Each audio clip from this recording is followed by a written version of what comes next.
I'm John Spinconic with the Shrewsbury Daily Voice, and this is your weekly news. Well, don't look now, but it looks like we're about to be slammed with some more winter weather this weekend. For more details, here is Shrewsbury's weather analyst, Jim Arnold. Jim? Thanks, John. It looks like for the third straight weekend we're going to be faced with an interesting weather situation.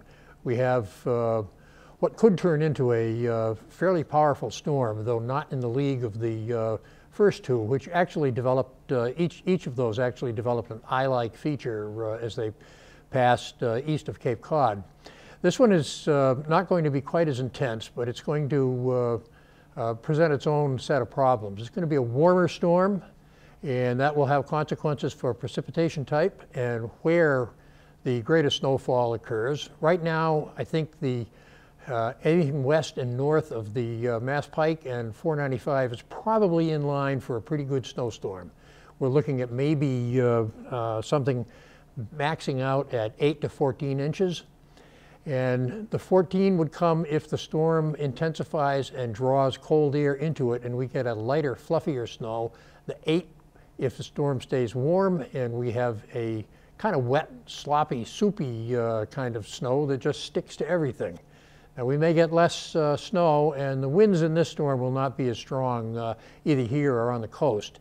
But whoever gets the wet, sticky snow can also look forward to a strong likelihood of additional power outages. The coastal impacts, as far as the timing, is going to be about the same as it is here, with the major part of the storm coming Saturday night into Sunday morning.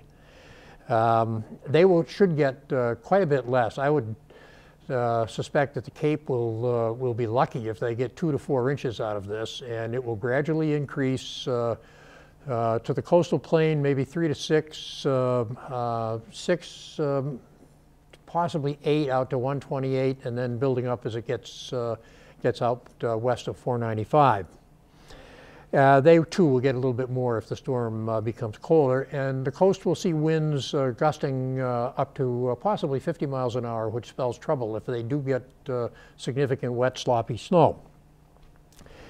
The models are showing quite a difference. The European model is showing a couple of fingers of 4 to 6 inches coming down over the hills of Worcester County and then again down over the Berkshires, whereas the GFS model is looking anywhere from 10, 12, maybe 14 inches over central and western Massachusetts, and they even show a sweet spot in the southeast part of the state, where apparently they're looking for some banding or a coastal front to set up and draw cold air in.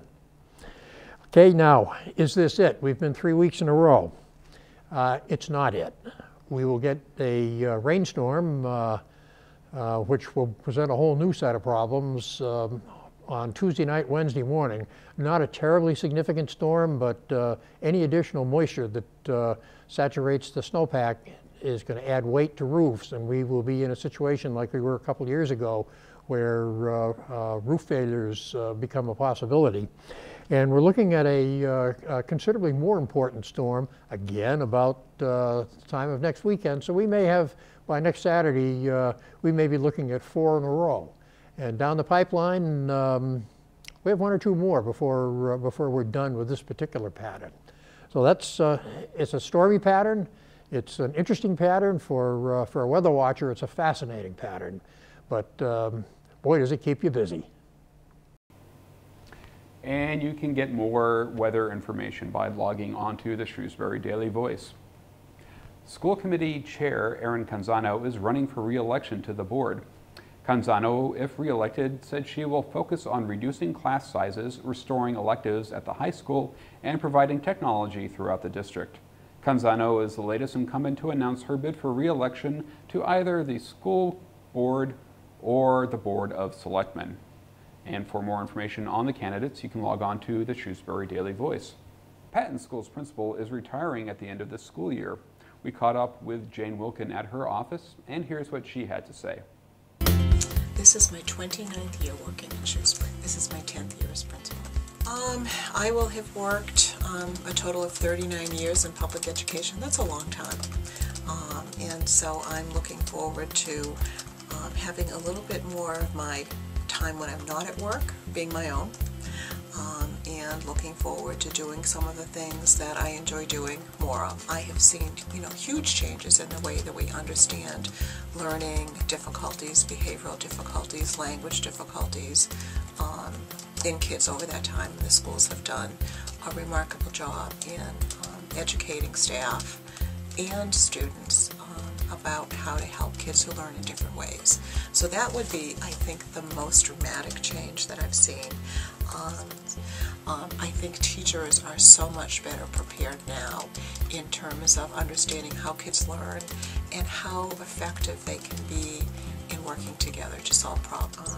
My experience prior to becoming an administrator, I worked at Coolidge School and then at Patton for a few years as a school psychologist, and that allowed me to get to know some troubled kids and troubled families well.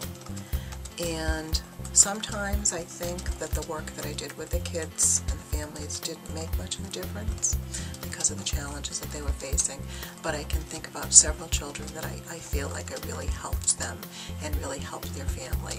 And actually I got it was a business solicitation in the mail. It wasn't anything personal, and I recognized the now grown man's name.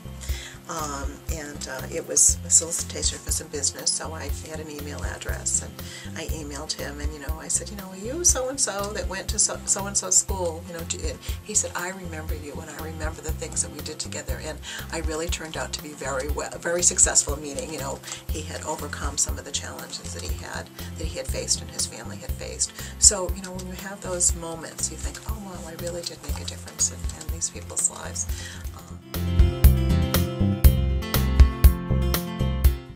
And you can read more about Jane on the Daily Voice.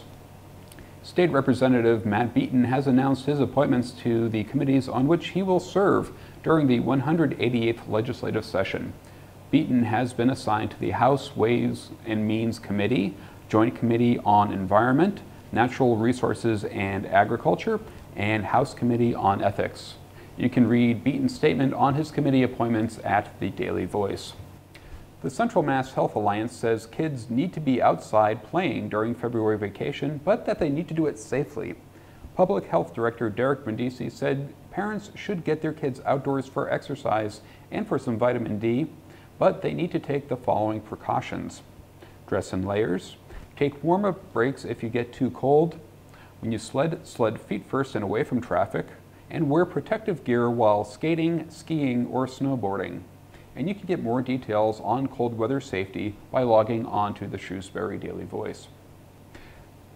If you're a Shrewsbury resident, the fire chief would like to ask you to adopt a fire hydrant. Chief Jim Vona said that hydrants that are buried in snow can cause delays as firefighters need to first find them and then dig them out. And that is going to present a problem for firefighters if they are fighting a fire or have to deal with another emergency. However, you and your neighbors can help the department by clearing snow and ice away from a hydrant near your home and maybe help save a life. There are more details on how to do this on the Daily Voice. The Bertucci's chain opened its first two ovens restaurant at White City Plaza this winter. Take a look.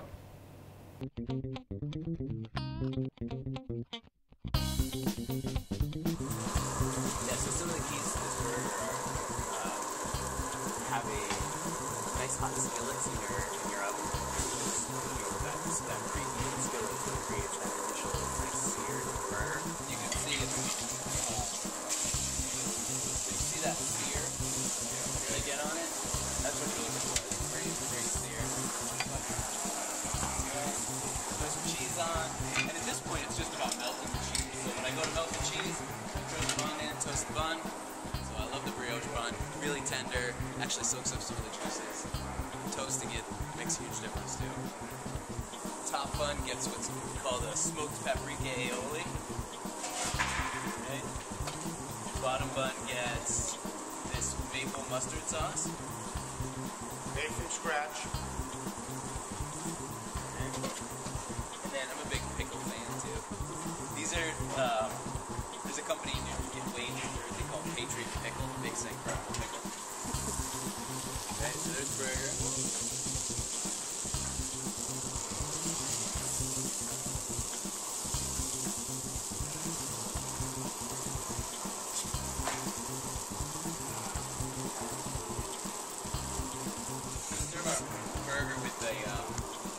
style slaw. So it's little cabbage and carrot, both raised, and it has sherry vinaigrette as the dressing. So it's a non-mayonnaise based vinegar style slaw. Really good. So there you go. So that's our brick oven burger.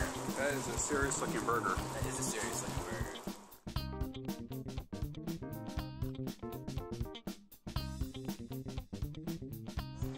So this is our pesto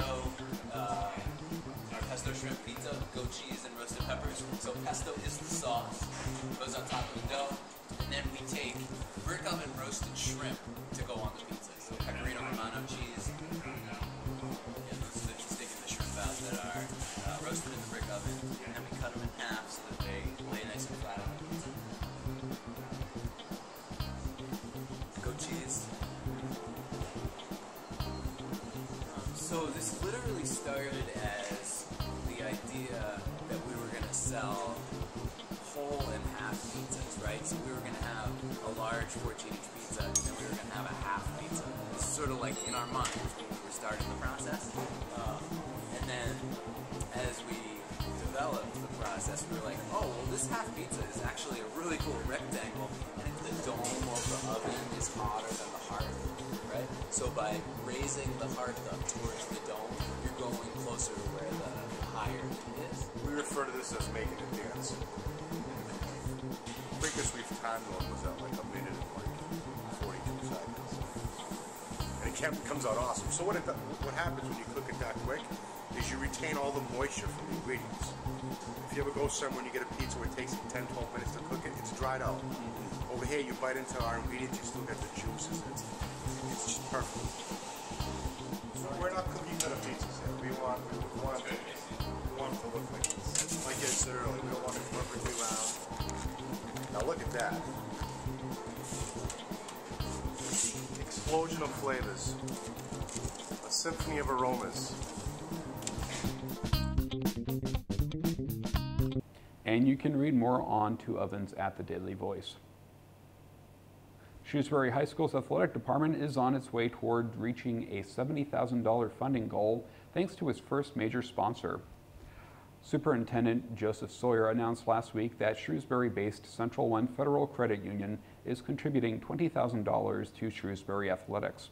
In exchange, the credit union will see its name more prominently displayed in prime locations during athletic events, in addition to being featured during game announcements, school athletic websites, and game programs. The athletic department began asking for sponsorship after facing budget cuts and lost ticket revenue. There's more information on the Shrewsbury Daily Voice. And now for a look at sports, here's the SPAC sports team. Take it away, Nick. Hello again, everyone. With the winter sports regular season winding down for Shrewsbury's two high schools, it was, as you can imagine, another busy week for our Shrewsbury student athletes. Up first are the Lady Colonials hockey team, who played 3 games in the last 3 days. On Monday, Liz Bertram had a goal and an assist to lead the Lady Colonials over Franklin 3-1. On Tuesday, the Lady Colonials blew up Dover Sherborne by a score of 5-1, as both Sam DeRita and Katie Moran had a goal and an assist. And on Wednesday, it was the Lady Colonials taking on Medfield. The results of that game were not final at the time of this broadcast. The Colonial boys hockey team continued their dominating march through their conference, starting on Saturday, in a close game with the Marlborough Panthers. The Colonials got first period goals from Cole Ambeck and Nick Frankie, as SHS held on to win that one 2-1. On Monday, it was a big rematch between the two schools, as Marlborough was looking for a little revenge from their loss on Saturday. However, the Colonials would have no part of that, as Jack Quinlivan scored a hat trick to lead the 14-4-1 Colonials for their third win in 4 games by a score of 5-2. Turning to basketball, there were just 4 games to report, as the regular season has just about been completed. Starting with the Shrewsbury Colonial boys team, they ended a tough season on a winning note by defeating Marlborough by a score of 71-64. Jeff Svedson scored 15 points, and Tim McCarthy and Nick Pasquale each added 10 for the Colonials, who ended their season with 7 wins and 13 losses. This was an improvement over last year, when the Colonials had just won 2 games. The Lady Colonials won their final game of the regular season in a game broadcast live here on Shrewsbury Public Access TV 28. It was the Lady Colonials over the Fitchburg Red Raiders by a score of 28-17. Regular season leading scorer Elizabeth Grip once again led all scorers in this one with 7 points. Lady Colonials will be coming up pretty soon playing in district playoffs, so keep an eye out for them. That's going to do it for sports. For the entire Shrewsbury TV 28 sports team, I'm Nick Tedisco. And now back to you, John. Thanks, Nick. And finally, Westboro police have arrested a Hudson man they said visited a couple of local drive-thrus while naked. Police said that on Sunday, the man drove up in the buff to drive-through windows at Dunkin' Donuts and McDonald's on Route 9 in Westboro. He was eventually pulled over and taken into custody. There are more details on the Daily Voice, but thankfully, no pictures. And that's the news for this week, but we're going to remind you to please return your 2013 census forms that are due in the clerk's office. Meanwhile, you can get more details on the stories we've covered today by logging on to shrewsbury.dailyvoice.com, and don't forget to like us on Facebook. I'm John Swinconek, and have a great week.